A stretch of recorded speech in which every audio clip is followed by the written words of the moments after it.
Hello, and welcome to Movie Night Memories. You must remember this. A podcast that focuses on movies and our favorite memories of them. Each week, we discuss the films that are celebrating an anniversary from when they came out in theaters, from the first viewing to what they mean to us now. My name is Sword Alexander, and I'm joined by the inspiration of this podcast, my mom, Tracey. Hi, I'm Tracey, and I used to be called Spacey Tracey in high school. Well, not really, well, sort of. I don't know. So. I used to be called a lot of dirty things in high school. This week we're talking about movies released between March 30th and April 5th. We have Greystoke, The Legend of Tarzan, Lord of the Apes, released on March 30th, 1984. Also on the same day is Romancing the Stone. They're both celebrating their 41st anniversary. Then we have Beetlejuice. I'm going to keep going just for the movie titles because we're going to go into more details about the release date anyway. So we have Beetlejuice, Spy Kids, 2001: A Space Odyssey, Planet of the Apes, Monty Python and the Holy Grail, Phone Booth, and Captain America: The Winter Soldier. Yes. By Planet of the Apes, we are of course talking about the original and not the remake that came out in, I think, 2001, starring Mark Wahlberg. I think it was directed by Tim Burton, but I could be wrong on that one. I'm pretty sure it was Tim Burton, though. But this week, we decided to see Captain America: The Winter Soldier, Monty Python and the Holy Grail, and Planet of the Apes to get a fresh look and discuss them in more detail. Let's talk about the other films first. First up is Greystoke, The Legend of Tarzan, Lord of the Apes, released March 30th, 1984, celebrating a 41st anniversary. Tarzan is an orphan raised by apes after a tragic accident at sea. He becomes one with nature and is met by a group of British aristocrats who decide to take him to civilization. Fun fact, Christopher Lambert trained with real apes to prepare for the film, even though they used humans in ape costumes. Obviously, using real apes wasn't the best idea. It's not like it hasn't been done before, but the idea of using real apes is always something, throwing caution to the wind, especially when you are going to be in a jungle environment, because they did use a live jungle when they were filming these scenes too. So I don't remember seeing the movie in theaters because I wasn't even conceived yet, but you remember seeing it. Yes, I was looking forward to this film. My sister and I, Roxy, my oldest sister, were very looking forward to it. We loved the story of Tarzan and Greystoke. We knew about the book we grew up watching Tarzan with Johnny Weissmuller and all the different Tarzans throughout TV. The black and white films that they actually filmed at Silver Springs. And so we were really looking forward to this film, and we heard that it was like realistic from the book. So we went to see it, and my little brother Dino went to see it, even though I think it was rated R, because it was a lot of nudity, should I say. And he fell in love with Andie MacDowell, who played Jane. And he said, I'm going to marry her or marry a girl just like her. And he fell in love with her. So it really captivated us. Christopher Lambert was intriguing. He was an incredible actor. I don't know if he was nominated for any of his roles, for any of the awards that year for that role. But I remember we were just drawn to him as an actor and the whole production. It was so realistic at the time. And we knew that they couldn't use real apes. We knew that apes were, even though they're so smart, they're still animals. And they were still hard to train to do what they needed them to do. And it was a very beautiful film, and the message of the film and what it had to say. We came out of there crying, our eyes out. And whenever it's on TV or when I have to see it, I want to see it again. I've seen it probably 10 times, this film. I've probably seen it, I want to say at least twice. And it really is it's going to be the best adaptation of Tarzan and that legendary story that I don't think we're ever going to see. I mean, that's not to say that the Disney animated version of it wasn't great. It's just, it's two different entities. When it comes to live action, I don't think anybody's ever going to get better. I remember when I was doing research, they wanted to choose somebody that was more of an unknown to play Tarzan. My theory is that they didn't want somebody with a big ego who was a big movie star coming in and assuming like they were worried about their appearance and how they were going to look and how they're going to interact with apes. Because I feel like a traditional Hollywood star or well-known actor would either take the role way too seriously or they'd be worried about their appearance more than anything else, worried they were going to look stupid. So I think it was really the best decision to choose somebody who was an unknown at the time. And there was a few people that they had in mind, but they chose Christopher Lambert, and he was fantastic in it. And there's a lot that can be said about it. We've already we've rewatched it, a year ago? Maybe something along that. So we didn't really want to go into too much detail about it, but it really is a fantastic film. I would give it 4.5 stars out of 5. Me too. There's some things that I was not too happy about, but overall, it's an incredible film. And for that day and age, being 41 years old, and then seeing Christopher Lambert in one of my favorite films of all time, Highlander, it's incredible. It was nominated at the Academy Awards for Best Writing, Best Supporting Actor with Ralph Richardson, and looks like it was Best Makeup as well. And I think it just received the nominations. I think that he was snubbed. I think Christopher Lambert was he absolutely was. Snubbed. Completely snubbed. He absolutely was. Nobody can tell me. And even the other... Oh, is that the guy that got the arrow in the... Yes, that was the one that almost died, and Tarzan found him and everything. So he wasn't snubbed. But Christopher Lambert was snubbed. Oh my gosh, what he went through. Even the little kid that played Tarzan. Oh yeah, he was great too. Yeah. It really was a film that it's not talked about enough, and I really highly recommend it to anybody who's never seen it before. It's absolutely worth your time. It's really it's a great movie all around. It really makes an impact on you. It really does. Okay, so next up is Romancing the Stone, released March 30th, same day, 1984, also celebrating a 41st anniversary. It stars Kathleen Turner and Michael Douglas as they survive the harsh jungles in Colombia to rescue her sister from a ransom kidnapping. A fun fact, Michael Douglas got the script greenlit after a bad deal caused a fallout with Columbia Pictures and negotiated a deal with 20th Century Fox. I remember this film so vividly. I was over the top thrilled. It was on the edge of your seat watching this film. I never heard of Cartagena until I was in that film and watching it. It was wonderfully fun and thrilling, and the charisma between Michael Douglas and Kathleen Turner was insatiable. You wanted to see them again in another film, and they played together against each other down the road with other films. It was incredible. They have such great chemistry, and Roger Ebert and Gene Siskel talked about it, because usually what I do is, if I can, I'll look up the Siskel and Ebert reviews of these films at the time when they came out, and this is a perfect example. They described that this is a film that doesn't look like you can take it seriously, but you can, and you can actually really enjoy it as well.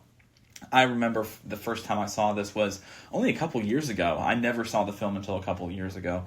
And I was really taken by it and really impressed. You could tell how much love and care and attention, both in the writing process along with the directing process too. Robert Zemeckis directed this, who also directed Back to the Future, Used Cars. It's some of the greatest films in the last 40 years he directed. And I thought he did an excellent job in this too. Michael Douglas really stands out.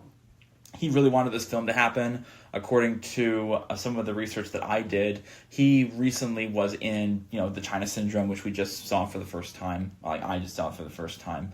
And he had those more serious films. He didn't really want to do many more. He wanted to do something a little bit more lighthearted and fun, according to the research that I did on him. And that when he got the script for Romancing the Stone, he really was taken by it, and he really pushed to make it happen.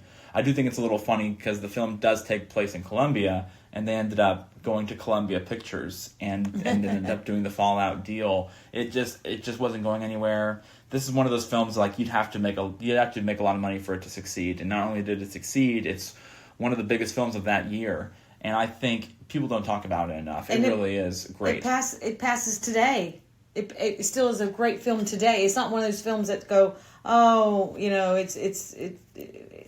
it still will be entertaining today. No, this is one of the best films of the 80s, and I'm surprised more people are not talking about it. I really loved it. I mean, from a couple of years ago, I don't remember what I gave it. I want to say I would give it at least 4 to 4.5 stars. Yeah, I don't really think... I would even probably give it a 5 stars. If I watched it again today, I might end up giving it a 5 if I really couldn't find anything that I didn't like about it. It has some great scenes where you can tell that, even like you said the other day when we were watching a scene from it, that looks like Jurassic Park. Mm-hmm. That looks like that Jumanji. That looks like this. That looks like that. It's clearly influenced other films in the future. And that's great to see that, a lot of films with heart really inspire each other in its own way. And Danny DeVito's in it, and Danny DeVito and Michael Douglas were roommates in college. That's right. So we really enjoyed it. And what would you give it out of 5 stars? Almost 5 stars. If I'd have to see it over again, I might, just pick at little tiny details. Mm-hmm. But overall, almost 5 stars, 4 3/4, 4.5. It's because it's tiny little details, but it's incredible, and that's when Kathleen Turner and Michael Douglas looked their best, and acted, just were incredible together in their charisma. Oh, absolutely. So next up is Beetlejuice, released March 30th, 1988, celebrating a 37th anniversary. It's about a couple who unexpectedly die and become ghosts in their dream home, an attempt to get rid of the new owners by making a deal with a shady figure known as Beetlejuice.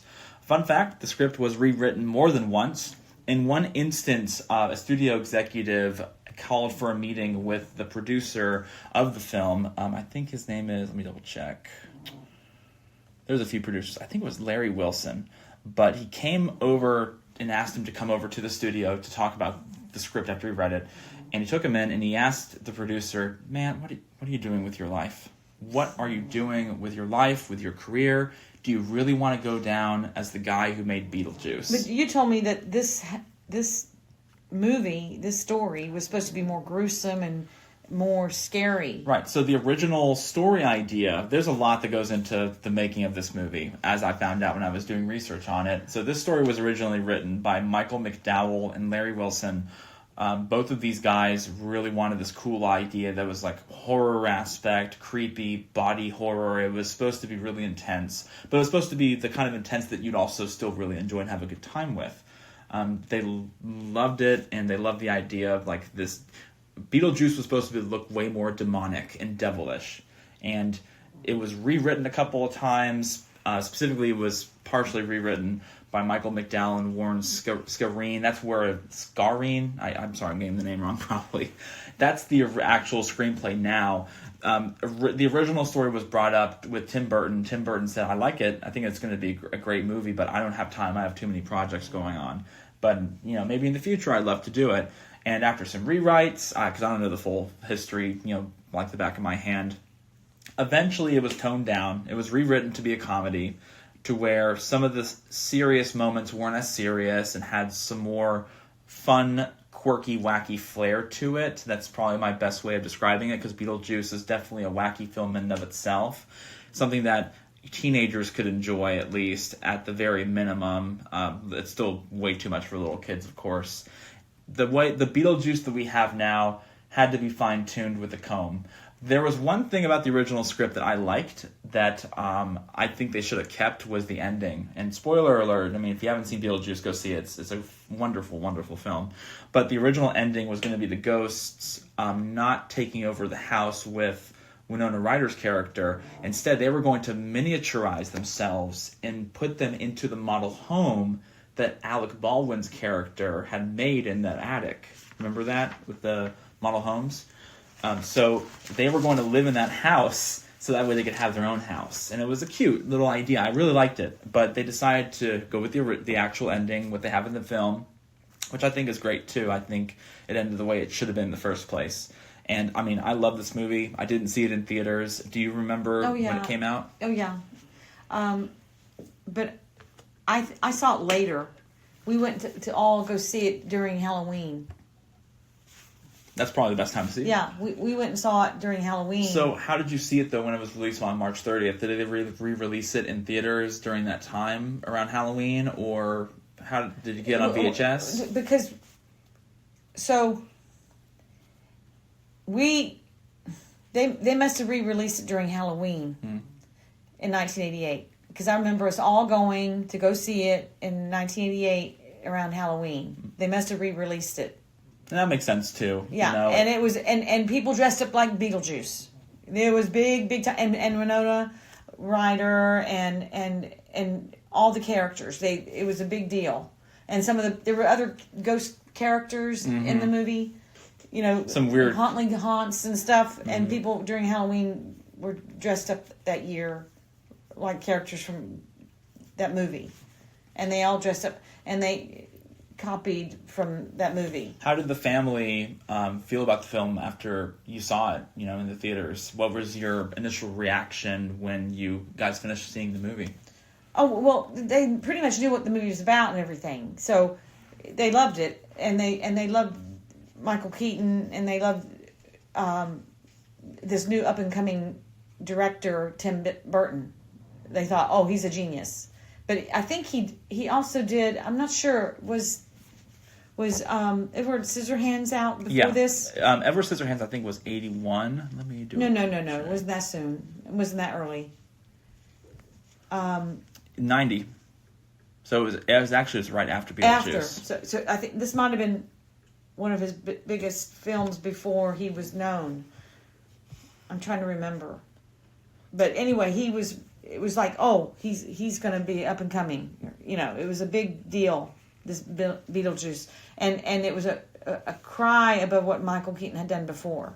So Tim Burton also directed Pee-wee's Big Adventure, which Yeah, they knew that. Yeah, that was in 85. But this was different. This was totally different. This was Pee-wee's Big Adventure. This was Pee-wee's Haunted House compared to it. No. This was like quirky, crazy, gruesome, but at the same time funny. It's something that you could really have a good time with, and it had good morals behind it too. It's something that honestly the whole family could enjoy. This was something like you could see if you were the Addams Family. This would be your favorite movie, and I really enjoy it. I think it was a great, extremely well written, extremely well acted. Like, this movie would not have worked without Tim Burton's directing.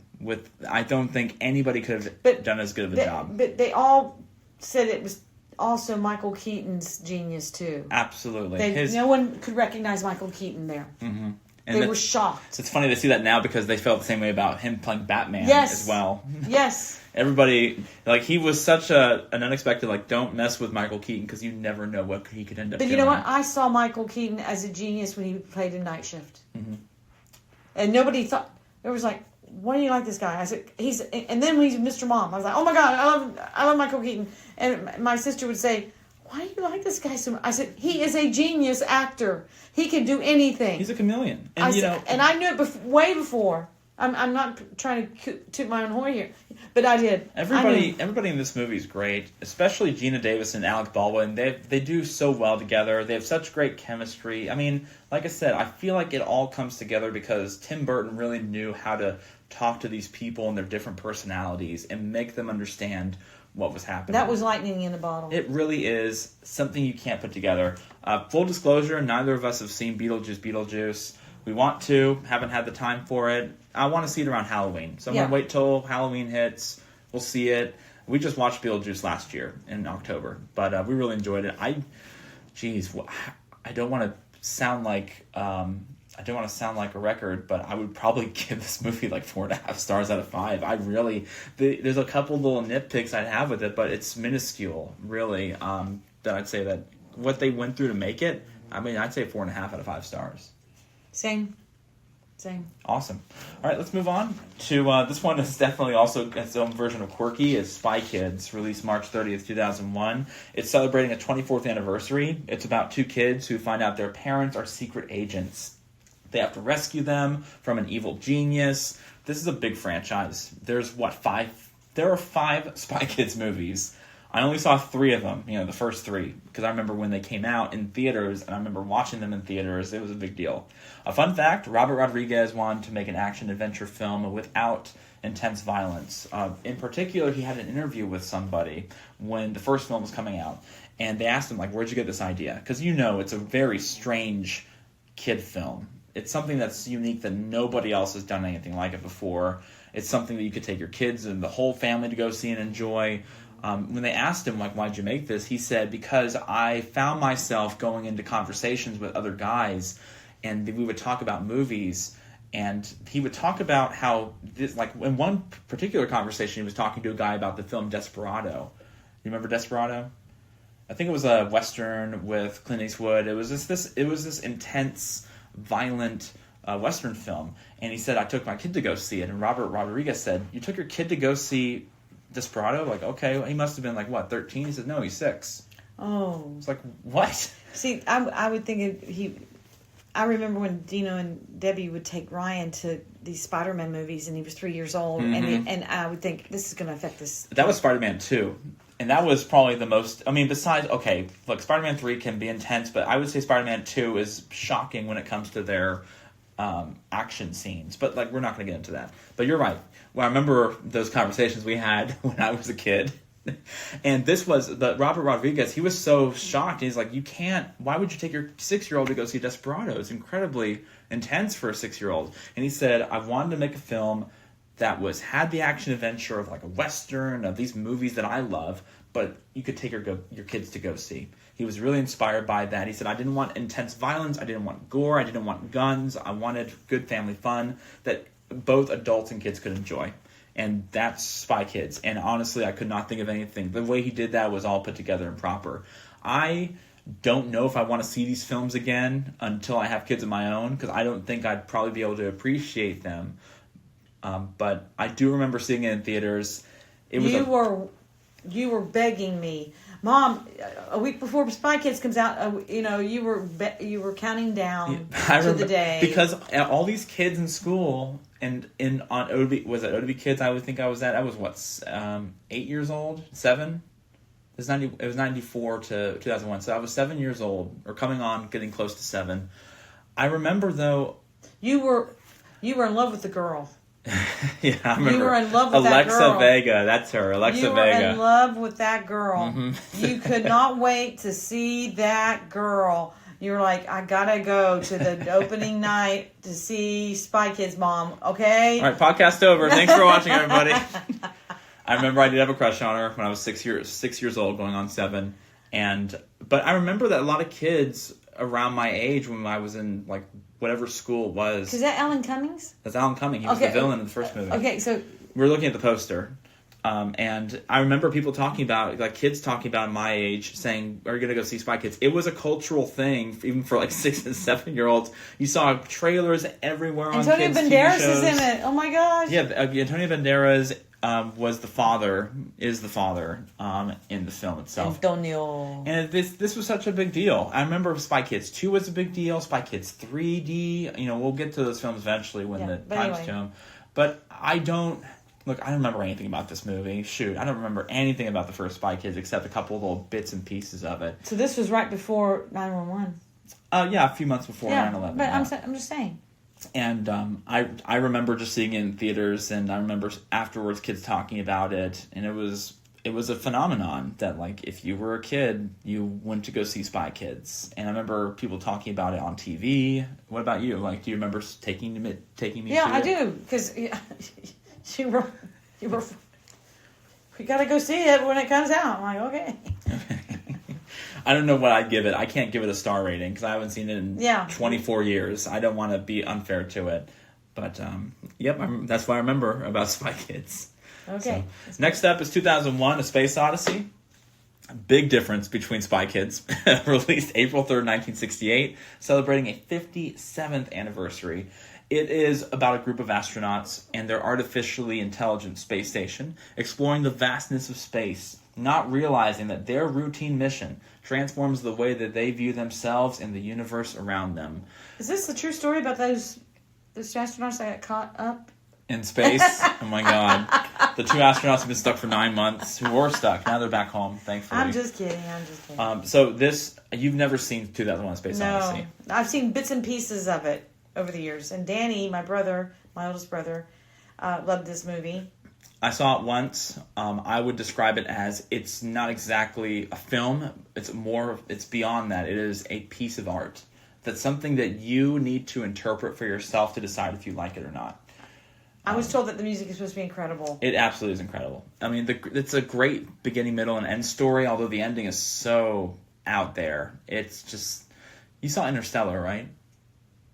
No. You never saw Interstellar? No, I remember every time we were going to watch it, and then that's with Matthew McConaughey. Right, and I did see it the full way through. Oh, okay. You could see it. I was just going to compare it a little bit to the ending of Interstellar, which I'm not going to talk about now. But it kind of is like that, except Interstellar has more of a concrete ending that makes sense. It clearly was inspired by 2001: A Space Odyssey. The original voice of HAL 9000, you know about HAL 9000 in the artificial intelligence space station? So I'm not going to spoil it for you, but he's a big character. It changed the way people looked at artificial intelligence, about robots. It was ahead of its time. It still is ahead of its time in its own way. Is it like the Jetsons? It is, actually. No, I'm not even kidding you. It is kind of like the Jetsons in its own way. The original voice it's very cold and like, I'm sorry, Dave. I'm afraid I can't do that right now. It's like that voice. The Jetsons weren't like that. Well, it's more serious, of course. It's not like a comedy. But the original voice of HAL 9000 was supposed to be a sultry, feminine kind of sound. So it's like Her. Supposed to be, yeah. It was supposed to be like that. That movie, Her, Scarlett Johansson, Joaquin Phoenix. And they were going to name Hal after the Greek goddess Athena. And that sounds so much like Kubrick. That's exactly what I expected from him, too. You didn't see the movie. I've seen it. I could talk about it. It's a great film. It's something you have to see for yourself. We really wanted to see it. I even got the Blu-ray at the library so we could watch it. We just didn't have time. I would like to see it, though, with you. That way you could see it. And plus, I haven't seen it in a long, long time. It's been at least a decade. So one day we'll see it. But I really enjoyed this film. Okay. So next up is Phone Booth, released April 4th, 2003, celebrating a 22nd anniversary. I can't believe this. It tells the story of an arrogant businessman who gets trapped in a phone booth by calculating domestic terrorists bent on changing this man's life for better or worse. Fun fact, the film's original pitch was created by Larry Cohen and Alfred Hitchcock in the 1960s, but after many late-night talks, they couldn't come up with a reason to keep a man inside a phone booth. It wasn't until the 1990s when Cohen had an epiphany about a sniper holding him hostage. This film is with Colin Farrell. He is incredibly magnetic. He's incredibly charismatic. He's down to earth, but at the same time brings out his best acting. And there's a little tiny excerpt in the after credits that shows Jared and him, which you've never seen. Yeah, because they close it out. It was a deleted scene. And Roxy and I saw this. She found this film many years ago and had to show it to me. And we watched it over and over and over. We love this film so much. And it's an incredible film. Kiefer Sutherland plays the voice of the sniper. It's terrorist. There's other actors in it. Yeah, Forrest Whitaker played the captain of the police force at the time. Katie Holmes was, she played his mistress, like Colin Farrell's mistress in the film as well. There was... it says Jared Leto in there as Bobby in a deleted scene. Yep. But I couldn't believe when I heard about the making of this film is that they were trying to make this film with Alfred Hitchcock in the 1960s, and they could not figure out... Did you know about this? No. I had no idea about it, too. And I think this is such a cool idea. Like, they were trying to brainstorm this idea for 30 years. And even after he died, Larry Cohen was still thinking about it. And I wish I was in the room where he got that epiphany about the sniper. Because that's such a long time to think of what you would think is like lighting in a bottle. What's the perfect way to have this film that takes place in one location inside a phone booth? And look, this is something that nobody talks about. I've never heard anybody talk about this movie, even though they had big names being on the list to play the main character. But you didn't say that it was in Times Square. This phone booth was in Times Square. While it was in Times Square in New York, it was actually filmed in Los Angeles, too. I know, and they recreated the look of Times Square. Mm-hmm. It really is something else. It's an incredible film. They had big people cast to play as the Amazing. lead. Jim Carrey was originally cast in the film. Jim Carrey. But then he ended up dropping out. Instead, they have other people. They said that Tom Cruise, Will Smith, Mel Gibson, Rob Williams, they had all these big actors going to play the role, and then they all fell through. And then Colin Farrell comes in. And this was a great film. It's one of the best thrillers I've ever seen. When I showed you this film, you were in awe. It reminded me so much of Speed, of The Game. Both those films I absolutely love. I love good, exciting, interesting thrillers with a cool twist.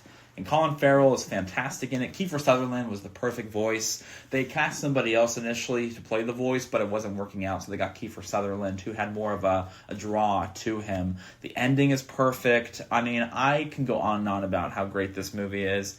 I'd give it 5 stars. It's got a perfect beginning, middle, and end. There's very few films that I watch again after I watched it the first time. Mm-hmm. And Fight Club I did, and this one I did too. And that's very rare. It is. It's rare to find a film that you want to see immediately after you see it for the first time. Because you want to see what you've missed the first time. Exactly.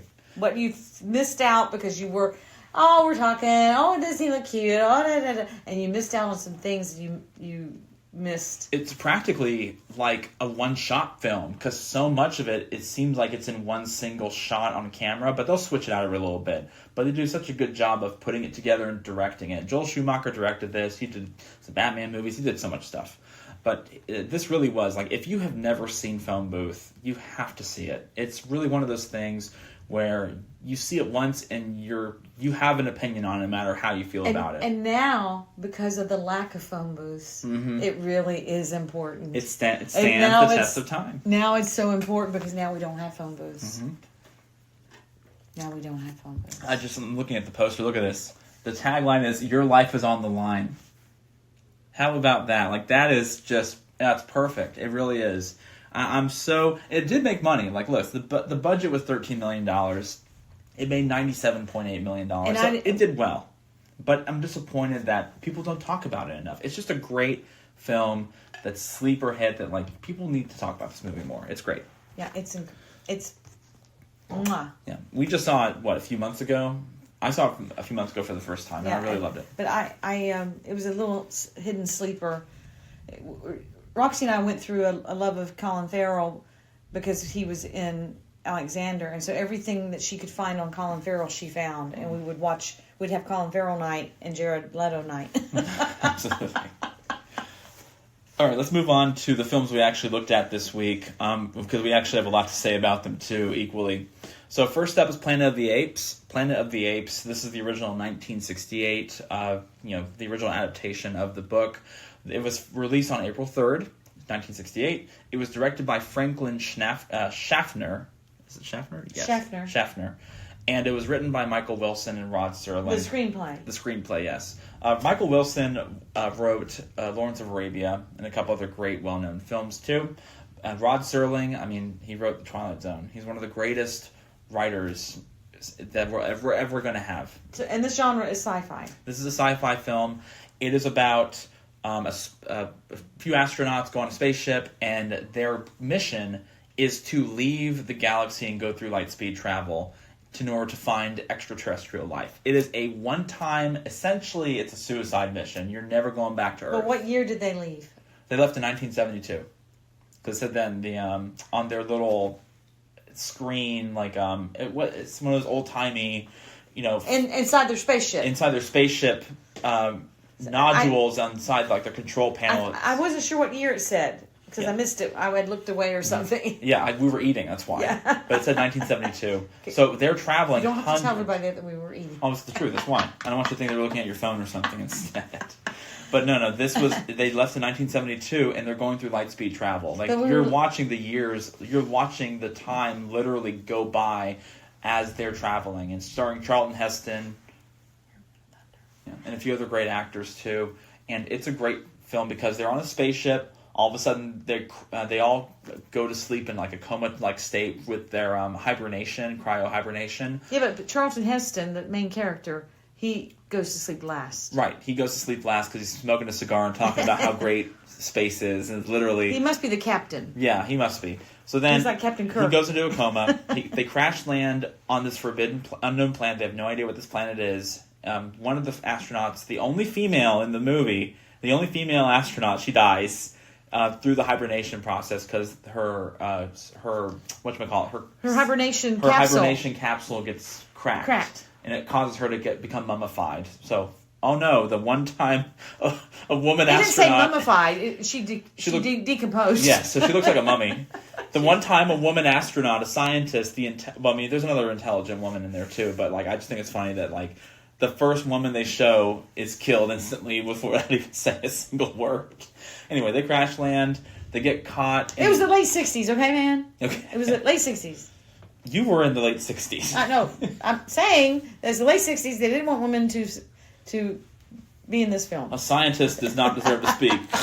Unless it's an ape woman, apparently. Sorry, anyway, the crash land, they find out that the roles are reversed. Instead, so they have Neanderthals as human beings, while the apes are the intelligent species who are bipedal, and they have horses, and they have science, and the human Neanderthals That's why it's called speak. They know about the film, I'm sure. Well, I'm sure in case somebody has never seen the film before, that's why it's called Planet of the Apes. It is an excellent film. I saw it in college for the first time, and I was really taken by it. I mean, even the twist ending is famous, but we still talk about it to this day. Are we going to ask these questions? Yes. We have questions on a script. Yeah. And, well, I'm saying it because people don't know on this screen, too. But I saw this film over 10 years ago, but this was your first time seeing it last night, all the way through. Mm-hmm. So, first time viewer experience. No, I saw it before, but I'd forgotten some of it because it's been so long. Mm-hmm. So first time viewer experience, how'd you feel about the movie? Well, first, that's not what... Well, I want to ask you, this is your experience. I really want to ask you your experience now before we go back in time a little bit. Okay. Well, it's so weird that it brought up some old memories. But certain parts of the film I remembered, certain parts I don't remember. So I was confused by the film. But I do remember that I thought it was ahead of its time. I thought, the film. And you still think that now? No, that's what I'm saying. Mm-hmm. I think it was ahead of its time, the film. Okay. But I remember distinctly at the time when the film came out, even being only 5 years old, I was 5 years old when the film came out, that my brother Danny, who was 17 at the time, talked about this film as way ahead of his time, and that it was going to make a difference in film. He went on and on about how this film was going to make a difference in film, and the future of film, and sci-fi films, and he just went on and on about how this film was so incredible, and he just went on and on and on. And he just went on and on about how, but to me it reminded me of Star Trek. And I remember as a little girl it reminded me of Star Trek, about how he talked about it. And then when I saw it later, I didn't see it till I was like 8 or 9 years old, when it finally appeared on TV. I know it was later. When it finally appeared, Danny made a big deal. Planet of the Apes is going to be on TV. Planet of the Apes is going to be on TV. Planet of the Apes is going to be on TV. And how old was he at the time? So he's 12 years older than me, so if I was 8 or 9, he must have been... 19? No, he's 12 years older than you. Yeah. So he must have been like 21, 22. Yeah, so he was like, everybody, Planet of the Apes is going to be on TV, and he gathered everybody around, and he made everybody watch it. And it was like 10 or 15 people in the room. Mm. And we had to watch the one TV we had, color TV, in the main living room, and watch Planet of the Apes. And then they got into a big argument, I remember. And this is now I'm just telling you about evolution. So started an argument with your family? Yeah, with my mom. Well, with my family too, of course. But with my mom. Between your mom and Danny? Yes. So Grandma and Danny go into fisticuffs about evolution. Not fist, but about evolution. And my mom said, well, yes, there is evolution, but God created evolution. And this is when Danny said he didn't believe in God. Well, that's actually funny because I feel the same way as Grandma does, because I believe that God created evolution. That way we could think beyond just religious ideologies. He says, well, do you think that God made the evolution? And then Danny's like, yeah, but what do you mean God? And then they got into it. And so And then there's Dad going, oh gosh, oh my gosh, why'd you make us watch this movie? So. And then Mom was making fun of the makeup. I could make makeup like that. I make costumes for the kids all the time. Looks better than that.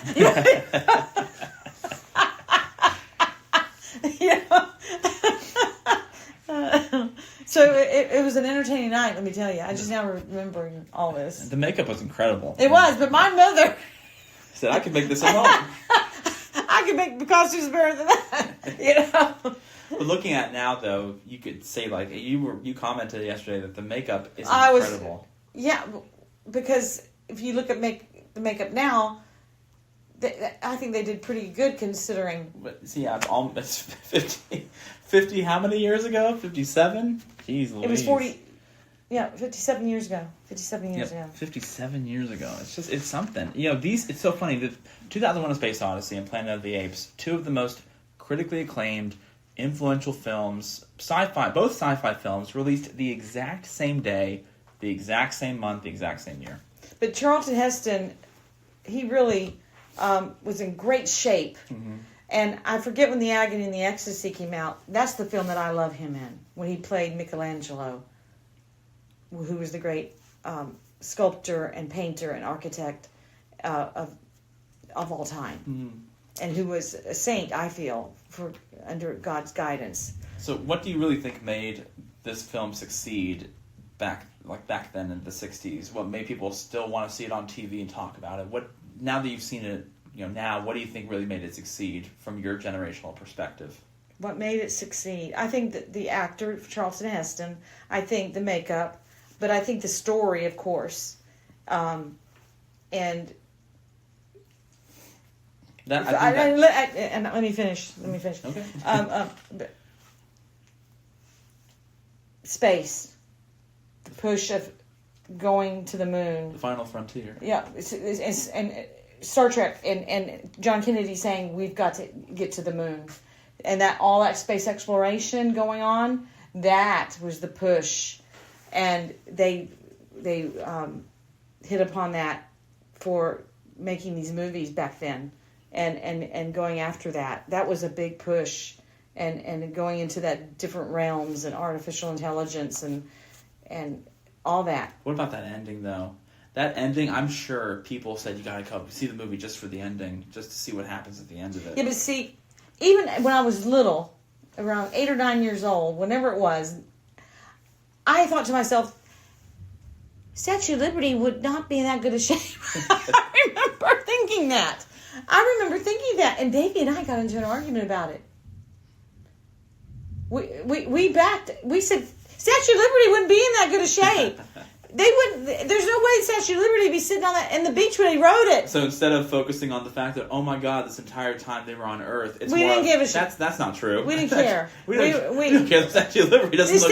We said that does not make any sense because Statue of Liberty wouldn't survive all that time. That's something a little kid would say. It wouldn't survive all that time in it. And then my dad and my mom said, "That's right. You guys are thinking. That's right. That would not survive. That didn't make any sense in that movie." Because this wasn't just like 100 years, 200. This was 2,000 years in the future. Yeah, we were, and see, Davey and I we were, because they always pushed upon us what to be accurate. So we were like, that doesn't make any sense. That Statue of Liberty would not, it would be in crumbled sand on the beach. If Rod Serling was still alive, he would jump out of his grave, run into this room and smack us because he's like, that's not about that. It's about making a good twist, you dumb idiots. But they should have had something else that would have made more of an impact to me. That would. There's nothing more American than the Statue of Liberty. Come on, what else could have survived over 2,000 when years? They showed that they were at the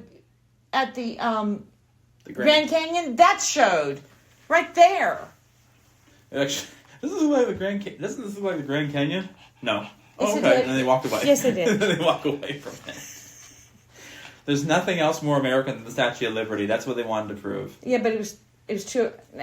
I'm telling you, it wouldn't have. Well, so with all that said, what would you give the movie out of 5 stars? Now that I've talked about the night, 4. 4. 3.5 to 4.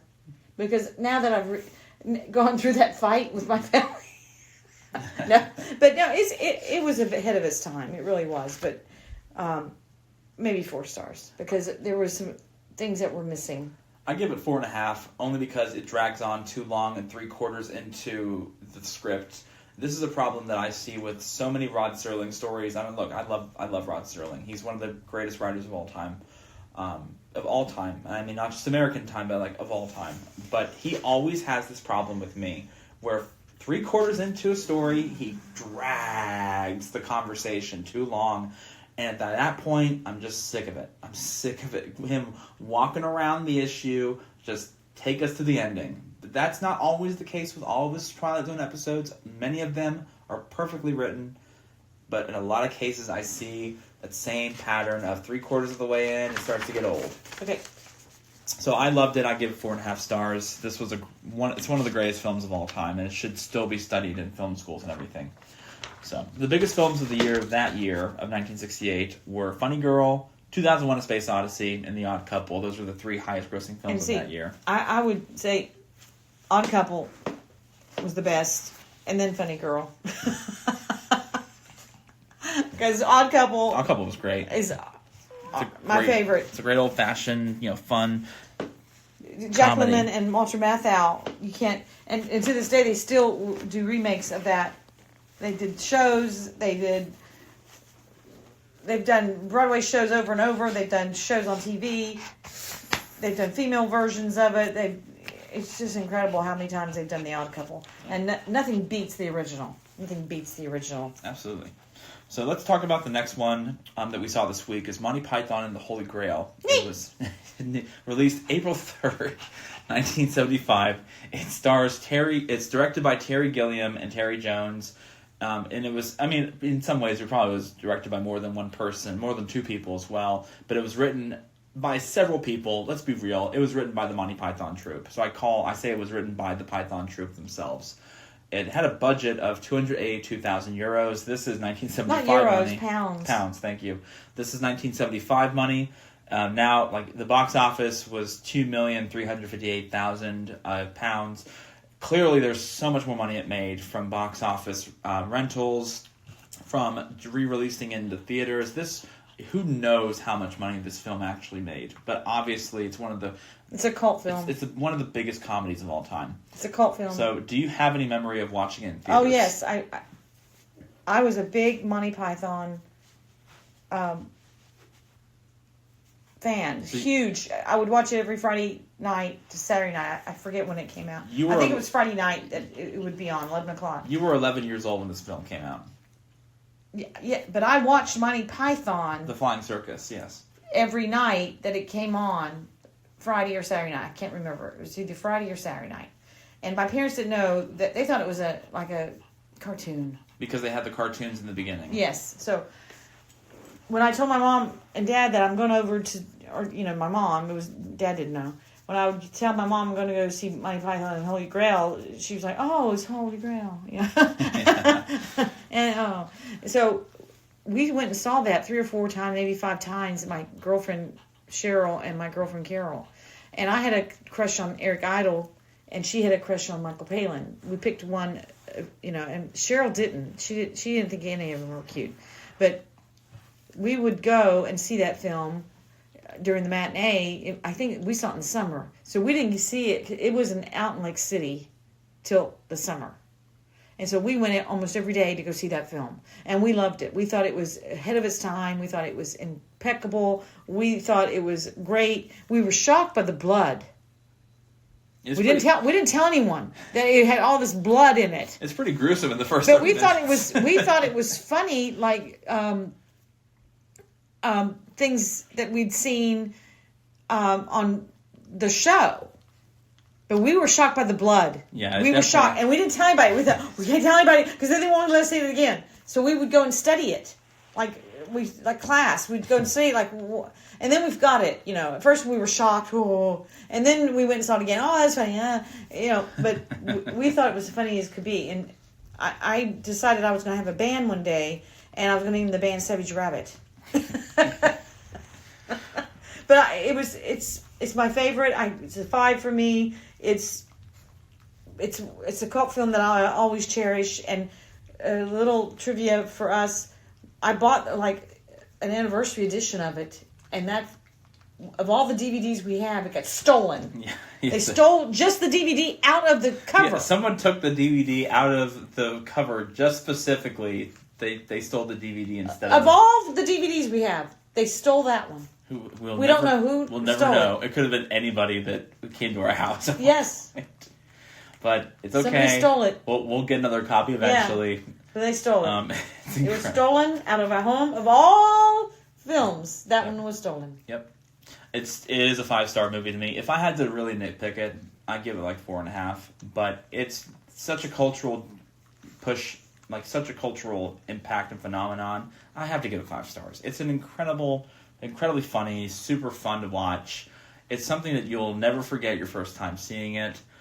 What do you really think made this film succeed? Because as you know, Monty Python, this is such traditional and also counterculture British comedy that usually does not translate well to American comedy. What made this film so successful in America to you?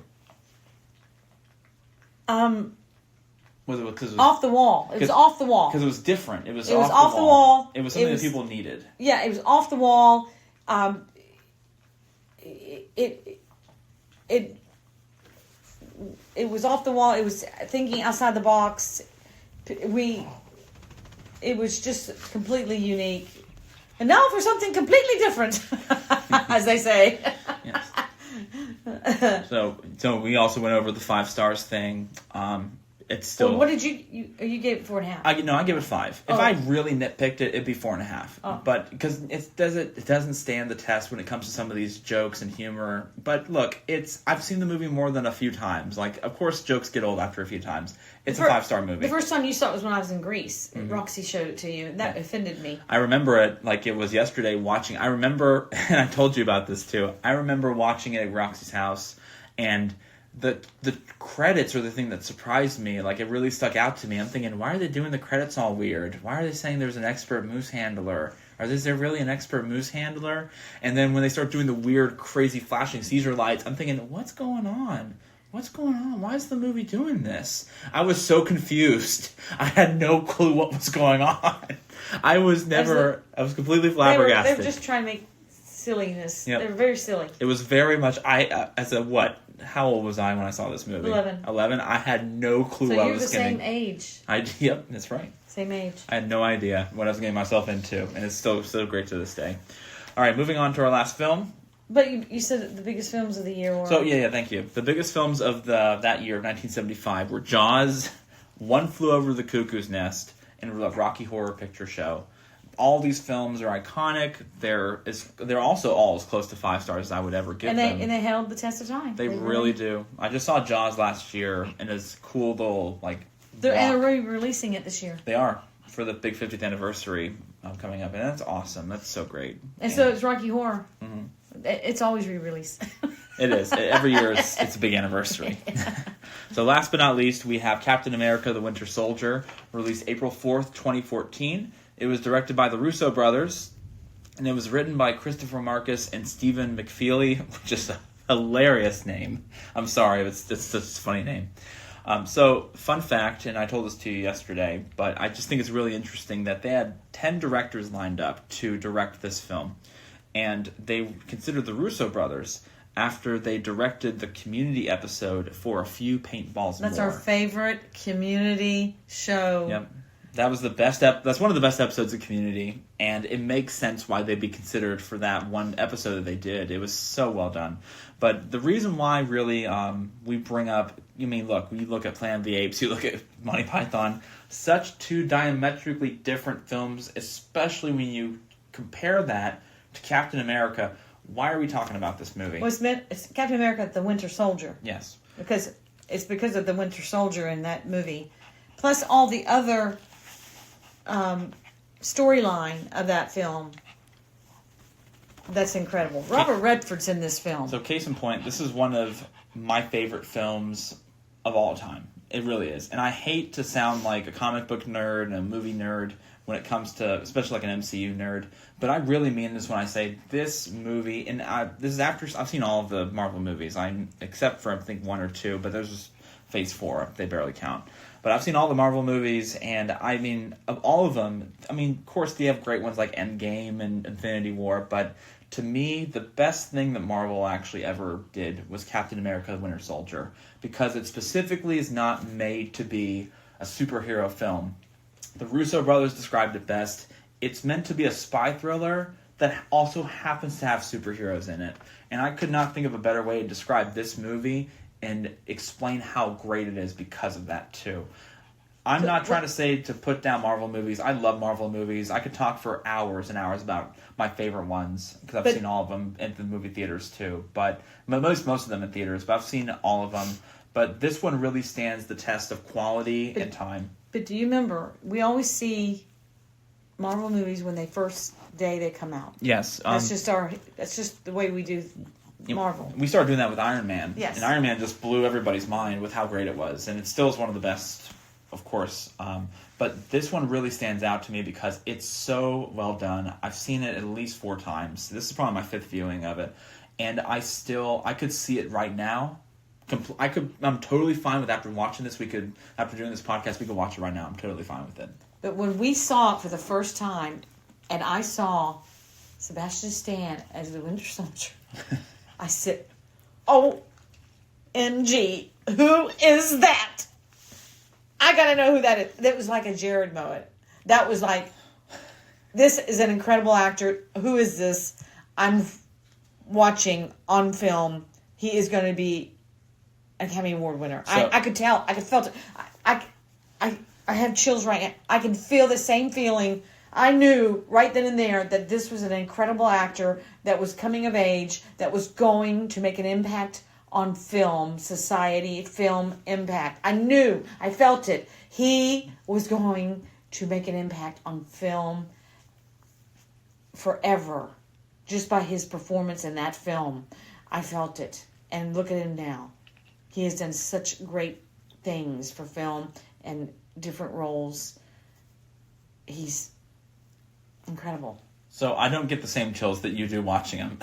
Not this. Those are womanly chills. No, not just that. I loved his acting. Those are attraction chills. I don't feel that way. No, it wasn't just that. I was part of it. He was about to kill Captain America and other people. He was going to kill Black Widow.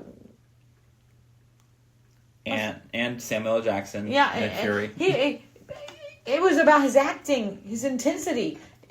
He was incredible. No, this film really stood out. And also, I saw the first Captain America. I thought it was, at the time when I was a kid, I thought, this is good, this is fine. And by kid, I mean like what? I was 20 years old. Or no, I was like 17. And I thought, this is fine, this is good. It was a good time. It wasn't for me. So I had no expectations going into Winter Soldier. I went to go see Winter Soldier because I thought people were talking about it. I don't want to miss out. It was going to be a big deal. Let's go see it. And then we were blown away by it. I was completely blown away by this movie. I looked at you and I was like... I was floored. Holy, what? And it just kept on and on. It went by within seconds, that 2 hours. I could not believe that this film was as good as it is. I still can't believe it. It's just so well written. And it was written by the same guys who did the first Captain America. They ended up doing the Civil War movie afterwards. And they were a big part of Marvel and Marvel films in general.